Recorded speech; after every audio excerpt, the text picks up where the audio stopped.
Hi, this is Dennis with Second Chance Tackle. Today I have the opportunity to do a little more diagnosis on a fishing reel that came into me from halfway around the world.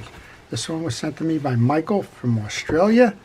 And well, he said that he had this reel for a very long time. It broke early on in its life. He took it to a repair person who did not solve the issue, and it's been sitting in the box for a long time. And he wants to get this back up and fishing again. Speaking about sitting in a box, this got my award. Those of you that saw the preview of my current videos, this one got my award for the best protected reel ever received in my shop. This has a box that was built to encase the Penn Reels box. Had the lid on top and all screwed in, and certainly protected it on its long and probably arduous journey. So kudos to Michael for doing that. Well, this reel is a Penn Squidder. It's in its original box. And within the box, we have the reel, beautiful reel, and we have the spare spool that came with it, as well as some packaging material. Well, this reel is the 1970s. It's the 140 Senator. And I think during our review, we were saying how two things went on with this reel, according to Michael. First one was when you went into the override, well, you got a stop. Well, that shouldn't be. In the override, you should be able to backpedal the reel. And this one, well, it's something's going on with that anti-reverse dog. And then I believe the drag washers for the age are going to need to be replaced as well. So I've got some parts to order, and I thought what we would do is we would just open up the reel, see if we can spot what the issues are, and then we'll go order the parts appropriately. I told Michael as part of this service it would be prudent to go ahead and to replace the drag washers, because on a 40-year-old reel with original leather drag washers, those are probably all dried out, and well, it's just time to upgrade them to the HT100 washers that Penn makes. Those are Penn's version of a Carbon-Tex washer. And that would ensure that if he takes this reel fishing again, that it will be good for a long time to come. Well, if you like these types of videos, if you want to see more of them, I would encourage you to subscribe to my channel. And if you do subscribe to my channel, please use that notification button to advise you when I'm posting a video. And well, you can make a determination as to whether you want to see that or not. Today we're working on a Penn Squidder. Tomorrow it might be something like this reel, which is a Cabela's Level 1 reel sold through Bass Pro. Maybe it'll be a vintage reel like this Ted Williams reel. Maybe it'll be a bait caster like the Lew's bait caster here. We never know what comes in, and that's what kind of makes this channel and this job fun, and that I service all kinds of reels, and I look forward to kind of servicing all of them that come in. We'll do videos on them, as many of them as we can. All right, well, those of you that know the Penn Squidder know that it has a single screw take-apart system. So if you roll that out and a little bit of a counterclockwise turn, you'll get to the inside. Well, I don't know who serviced the reel. There's no grease in there, but could have evaporated, but we'll see. Very clean inside, very typical of a Penn reel setup. You have a bridge, pinion gear, jack, eccentric, main gear you can see from below. And we'll show you how to take this apart, and then we'll do the diagnosis on it, because something is not right in that override switch. Well, first thing you want to do is remove the screw that's holding the handle screw in place. Then you want to use your wrench to remove the star handle screw. Now, this is the wrench that comes with the Penn reels. If you don't, you can use that one certainly to do it. I have a wider wrench. This is an Allen Tanny aftermarket wrench. It's a little bit thicker and a little bit longer, so you get a little bit more leverage, and you don't have the problem where the wrench slips under the screw, and it's just kind of annoying to try and keep aligning that to make it work, as you can see. All right, let's take that screw out. Then your handle will come off. And when I take my pieces and parts off, I like to put them into a parts tray It's a safe haven for all of the pieces that are removed, and you can find out where they are when it's time to reinstall. As you can see, the reel is hardly fished. There's no accumulation of grease or dirt or film or anything on this reel. That's your star adjuster, and underneath that there's a sleeve that fits over the gear sleeve or post. And then we can take the 4 screws that hold the bridge on. You can see the points here, 1, 2, 3, 4. When we do that, I cup my hand, because when that releases, it's going to release the dog and it's going to release the spring. Now in this one, you usually don't lose the spring in this one because the spring is inside the anti-reverse dog. It's kind of the only one that's sort of pivoted that way.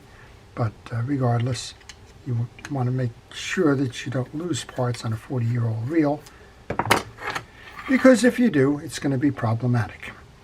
All right, once the 4 screws are loosened, you can see you can push the bridge through, and then you can pull that back. I'm thinking that maybe what happened here was this dog was not set properly, because the dog looks in good condition, and it may be hard to see, but you might be able to see that the spring is inside the hole here. There's a hole in that, and then the spring goes back in. So the first thing I wanted to check was, do I need a replacement dog and spring? And it doesn't appear that I need it. And that's good, because these parts are hard to find now. There is an aftermarket manufacturer that's making these again, because of the popularity of the reel and the longevity of it. But I think the original replacement parts are long since gone. When you look for that dog, check the end, the nib of this. You want to make sure that that is nice and squared. And if you find that it's gotten wear, sometimes you'll find a pivot or a wear here on the inside. You can use a microfile to shave that down and restore that point. So that looks okay. So next up, we want to look at the switch. Is the switch working? Well, it is. Your switch here has a point on it, right here. And if that point is not moving, as you're seeing it move here, it could be that the thing is staying engaged because it's not pushing down and doing its job. Well, how does that happen? There's a screw on this side. So if that screw loosens, yeah, you can turn the lever, but you won't turn the cam on the inside of that. Well, this kind of looks the right way here, so I don't need to order that anti-reverse dog. Let's go over and see what the drag washers are on this. And our guess is going to be that they probably have misinstalled the anti-reverse dog and spring. Well, these have got the modern washers in it, so they are hardly worn. How do you know where? Well, here's an example of one that's worn. This is a bigger one. It came out of a Penn Squidder, but you can notice that there's hardly any cross hatching on this drag washer. That's going to be ineffective. What you want to see is you want to see nice cross ratcheting. You want to feel the dimples on that piece. Well, this is an interesting reel in that regard. So let's just put this back. I'm going to service it another day. Again, right now, I wanted to see why we were having that issue. And I'm going to guess that it just wasn't set right from a spring standpoint. And of course, you can't notice that when you take it apart because you're pushing it out. So let's just put this back together. I'm going to come back and I'm going to service the reel. As I said, this was more of a diagnostic video. You want to grab on the bottom end the fully threaded screw, bring that through the hole.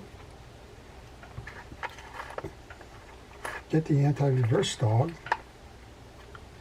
place that over the screw, and then you'll see how this spring lines up with that little post right here in the side plate. What you do then is you press down and pull that spring in, just like that. So now you're nestled with the one side in the dog, the other side in that, pressed up against that sidewall, then you can rotate your assembly over.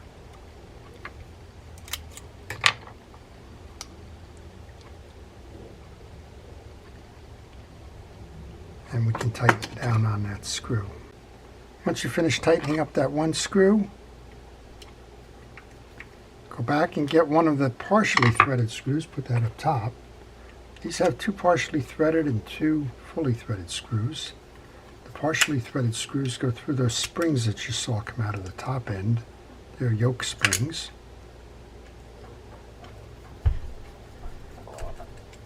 And I'll take the other fully threaded one to the other side. We'll put this back together. We'll see if that does the trick.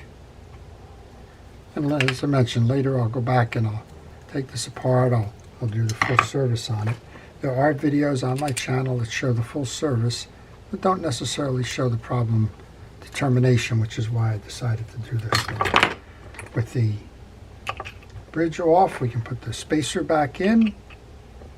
Next up then would be the star adjuster. So the burgundy side-plated pens are a reel of the 1970s.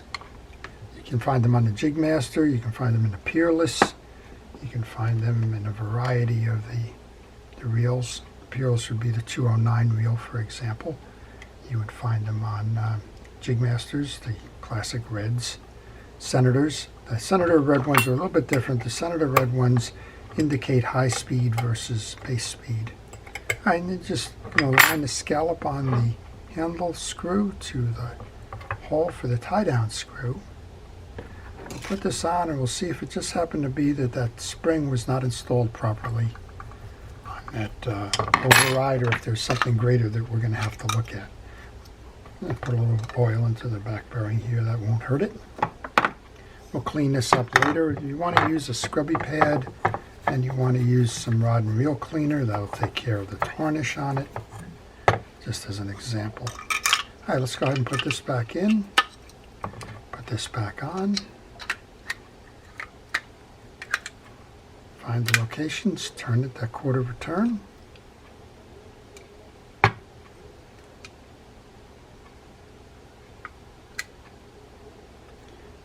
And you can button it down with the side plate screw.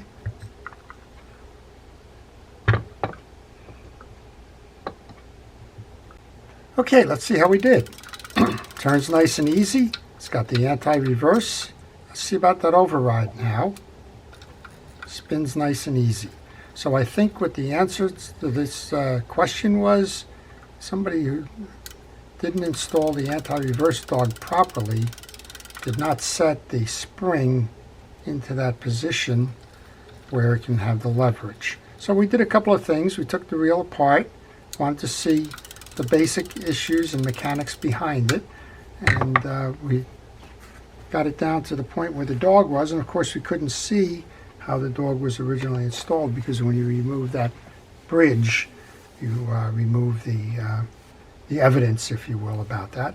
But it's obvious that with the spring detached, there was no movement on the dog to push it out of the way, and well, issue solved from halfway around the world. I hope you've enjoyed the diagnosis. We're going to go service this reel and make sure everything's good before we put it on the plane or the train or the boat or whatever it is that's going to take it back to Australia. And hopefully Michael will have this for a long time to come to enjoy fishing with again.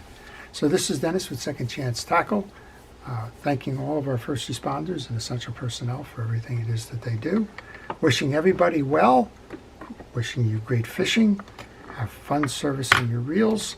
Don't forget to be vigilant, be patient, and have a sense of humor, because you're never quite sure what's going to show up on a broken reel.